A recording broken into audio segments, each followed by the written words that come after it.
Breaking news చూస్తున్నాం. ప్రదీప్ రావత్ మీ అందరికీ గుర్తుండే ఉంటుంది. నేను ఇంకో పదం కూడా చెప్తాను. సై సినిమా భిక్షు యాదవ్. సో భిక్షు యాదవ్ మృతికి AP deputy CM Pawan Kalyan సంతాపం వ్యక్తం చేశారు. సో ప్రదీప్ రావత్ మృతి బాధించిందన్నారు పవన్ కళ్యాణ్. ఆయన ఆత్మకు శాంతి చేకూరాలని భగవంతుని ప్రార్థిస్తున్నానన్నారు. రావత్ తెలుగుతో పాటుగా హిందీ, తమిళ, కన్నడ భాషలు నటించి ప్రేక్షకుల్ని మెప్పించారు అన్నారు పవన్ కళ్యాణ్.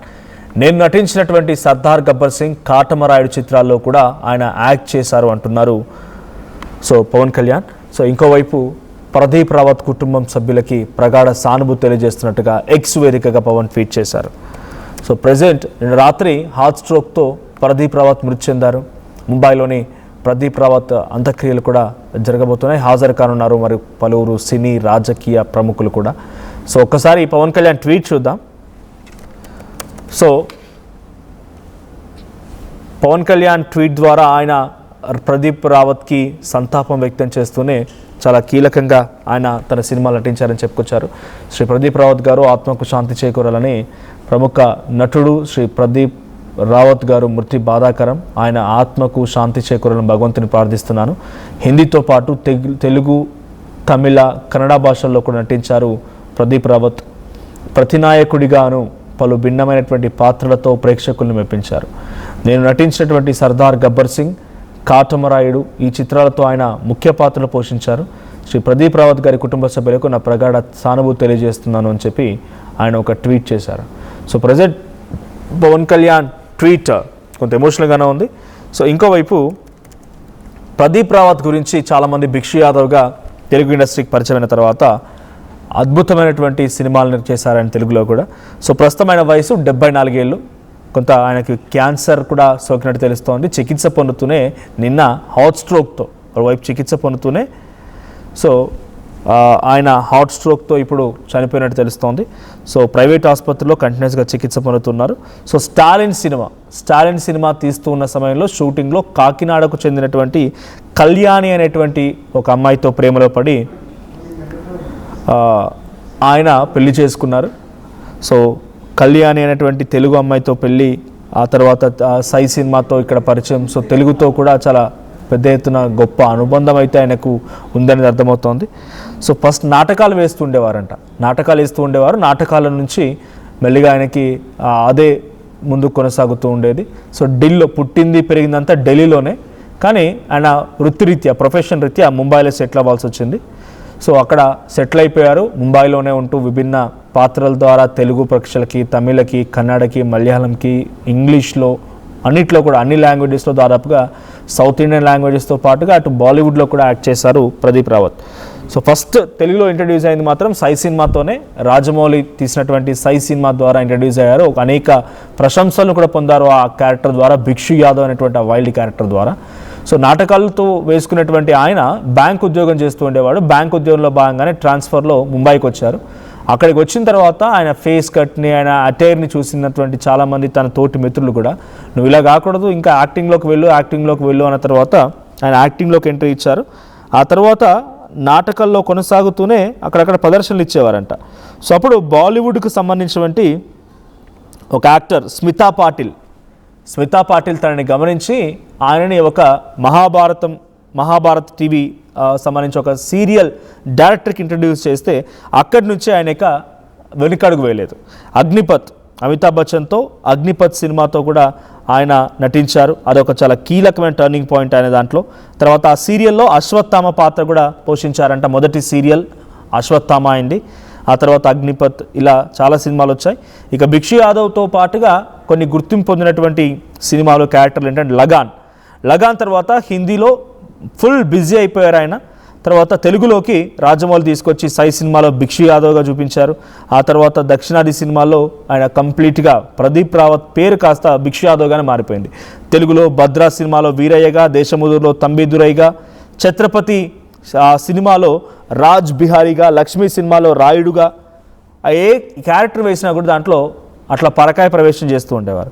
స్టాలిన్, దేశముదురు, యోగి ఇలాంటి సినిమాల్లో అనేక రకాలు నటించారు ఆయన. రెబల్, మస్కా, ఓయ్, ఆ తర్వాత నాయక్, బాద్షా, వన్ నేనొక్కడనే, ఇలా ఎన్నో సినిమాలు. చివరిగా నటించింది గాయపడ్డ సింహం అనేటువంటి ఓ సినిమాలో తెలుగులో నటించారు.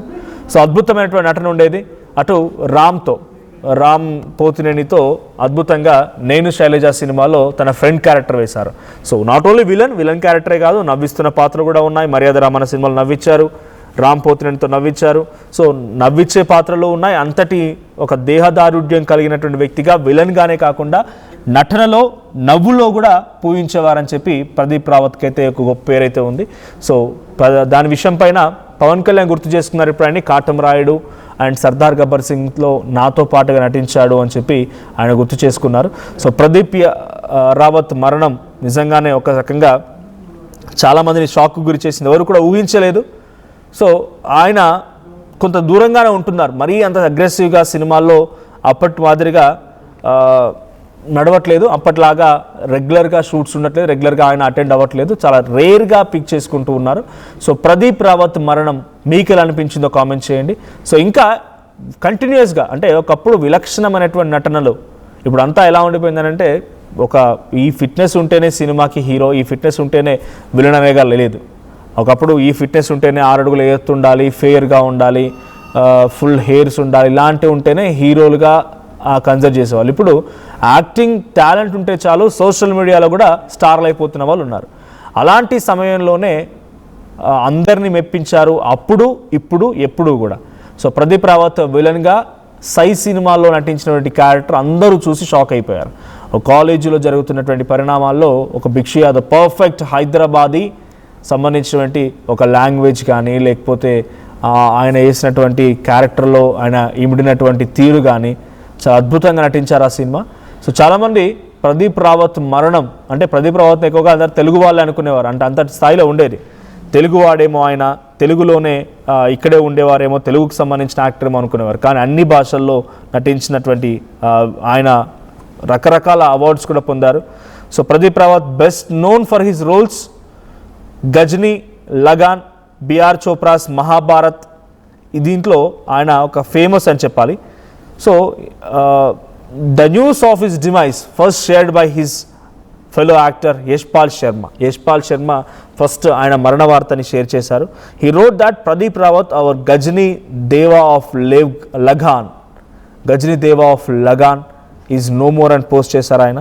తర్వాత కంటిన్యూస్గా చాలామంది ఆయనని ఆయన మరణ వార్తను తెలుసుకొని ముంబైకి వెళ్తూ ఉన్నారు. ఈరోజు అంత్యక్రియలు జరగబోతూ ఉన్నాయి. 1 కాదు 2 కాదు, ఆయన నటించిన లాంగ్వేజెస్ ఎన్నో తెలుసా? హిందీలో నటించారు, తెలుగు, తమిళ్, కన్నడ, మలయాళం, బెంగాలీ, భోజ్పురి, నేపాలీ, మరాఠీ, ఇంగ్లీష్, 12 లాంగ్వేజెస్లో ఆయన ఆల్మోస్ట్ సినిమాలను చేశారు. So he made his debut film in early 1980s first ఫిలింలో ఆయన నటించారంట. So it was a Ashwatthama, ఇందాక నేను చెప్పాను కదా అశ్వత్థామ అని, in the direction of B R Chopra's iconic television series Mahabharat. Ashwatthama character నటించారు. ఎంటైర్ జనరేషన్ మొత్తం కూడా దాన్ని ఒక బిగ్ అంటే చాలా మహాభారత్ అంటే ఏంటి చాలా పెద్ద విషయం, చాలామంది చూస్తూ ఉండేవారు ఆ సీరియల్ని, ఒక ఫేమస్ సీరియల్ షో అది. సో ఆ తర్వాత he collaborated with Aamir Khan in Ashutosh Gowariker's Oscar nominated Lagaan.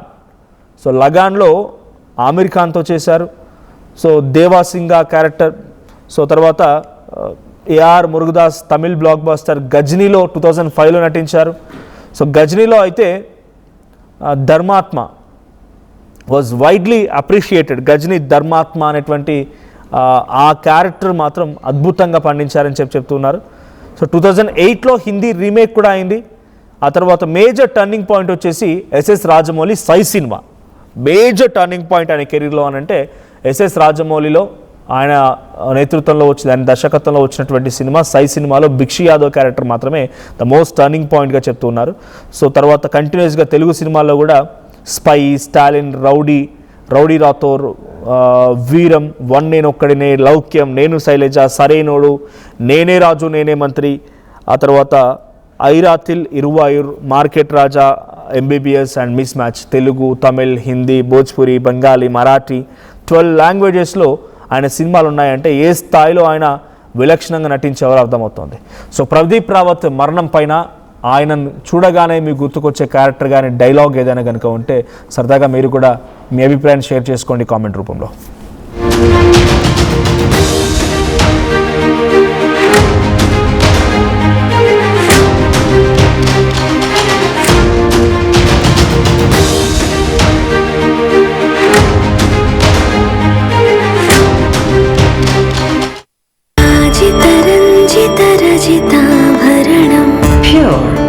form with grace made noble.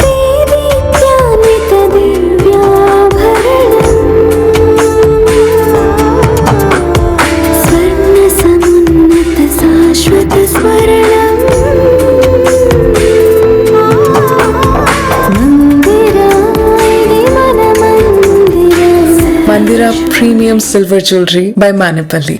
అందరికీ నమస్కారం. నేను మీ అనసూయ భారద్వాజ్. ఆషాఢ మాసం సందర్భంగా మన కాసం ఫ్యాషన్స్ ఏపీ అండ్ తెలంగాణలోని 24 స్టోర్స్ లో సరికొత్త ఆఫర్స్ తో మీ ముందుకు వస్తుంది. అంతేకాకుండా ఈ ఆషాఢ మాసంలో మన ప్రత్యేకత కిలో చీరలు కొనండి, అరకిలో చీరలు ఉచితంగా పొందండి. ఏం కొన్నావురా? అమ్మకి 10, అత్తమ్మకి 6, అమ్మమ్మకి 4 కేజీలు చీరలు మావా. అబ్బో ఇక్కడ కేజీ చీరలు కొంటే 1 కేజీ చీరలు ఫ్రీ అంట. Churidar, men's wear, kids wear 1+1, 2+1 మస్తు ఆఫర్లు ఉన్నాయి. మరి ఇంకా మాంగళ్య ఆషాఢం కేజీ సేల్ అంటే తెలుసు కదా. మాంగళ్య షాపింగ్ మాల్ కేజీల్లో సేల్, టన్నుల్లో ఆనందం. బోనాల పండుగ జోర్దార్గా చేయాలని ఆలోచన చేస్తున్నారా? అయితే కిసాన్ ఫ్యాషన్ మాల్ లో అద్రిపోయే ఆఫర్లున్నాయి. జోర్దార్గా షాపింగ్ చేయండి. పండుగ అయినా, దావత్ అయినా, పట్టైనా, ఫ్యాషన్ అయినా కిసాన్ ఫ్యాషన్ మాల్. టోర్నమెంట్ ముందు పెయింట్ ఎలా చేస్తాం?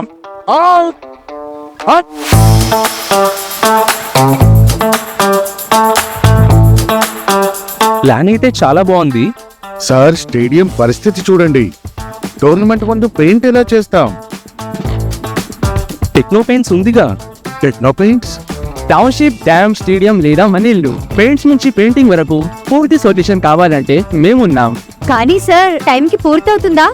రోజుకు 23 లక్షల స్క్వేర్ ఫీట్ పెయింటింగ్ చేయగల సామర్థ్యం, 5,000 మంది స్కిల్డ్ లేబర్ టీం మా వెంట ఉంది. 23 లక్షల?